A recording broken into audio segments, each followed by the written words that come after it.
Hi, we're at Eclectic Institute today. I'm Dr. Glenn Nagel. This is... I'm Dr. Colby Caldwell. Thank you for joining us. We're going to be talking about freeze drying today. And so we're going to demo a little bit of a freeze drying and the differences between freeze dried food and freeze dried herbs and air dried. So Dr. Caldwell, what do we have here today?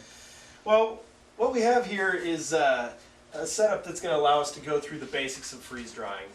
Now, freeze drying is one of the core technologies here at the Eclectic Institute where we are.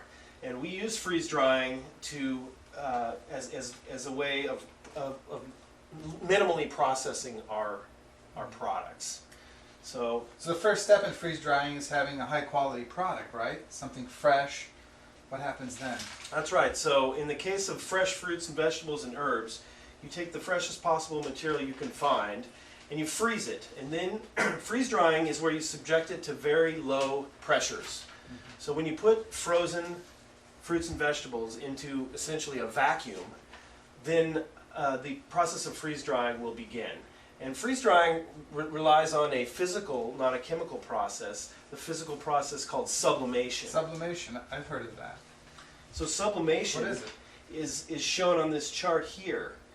And very simply put, sublimation is the transition of solid water to gaseous water without passing through a liquid phase. A little bit like in Colorado, the snow would fall down in the winter, it'd land on the ground, in the morning the sun would come up and the snow would disappear, but the sidewalk never got wet. That's right. because the ice went from the ice to the vapor without ever entering the liquid phase. That's right, and the reason this is important to drying of fruits and vegetables and herbs is that when you have ice going directly to a gas without passing through a liquid phase, then you can't ever have any chemistry or biology happening during the drying process, because you see, chemical reactions require liquid water as a solvent. And so by not allowing the water to be a liquid during the process of drying, you essentially preserve all of the enzymes, vitamins, phytochemicals that are in the plant. You preserve them perfectly by removing the water through sublimation. So you're saying freeze drying might be the best way, besides eating the fresh fruit, of keeping it in a preserved form, because it's like being in suspended animation, that the ingredients are all there waiting for the digestive enzymes, the water to be mixed with them. Certainly, I would say it's one of the gentlest of all processing methods. So right here on the countertop, we have a couple things going. So we could start with something like this. This is a beautiful, ripe, fresh mango. Something like this could be frozen, and then when it comes out of the freeze drying happens in these tubes. We get this beautiful, dry, crunchy, freeze dried powder. And so the beautiful thing about freeze drying is it leaves the structure intact. So that actually there's a cell structure left. It's a little bit like looking at something like this sponge. If we looked at a close-up of this sponge, we'd see all these air pockets in there. That would be where the water was removed in the freeze drying, and when you squeeze it, it actually has a fluffy nature. So all freeze-dried powders have a much more fluffy nature, which is really one of the benefits of making them into products.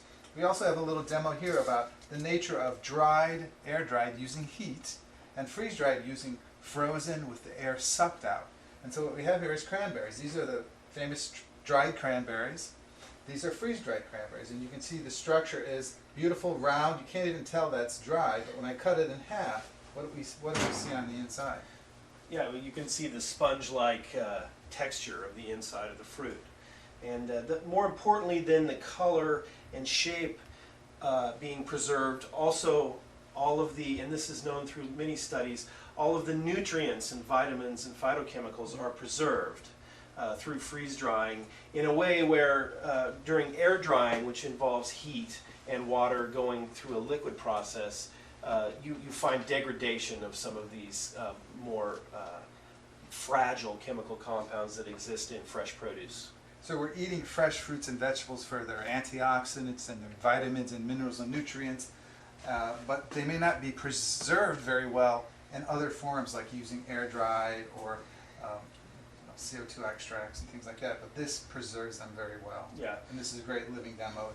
It's a raisin or a grape. Yeah, and in freeze drying, it does not make a plant better.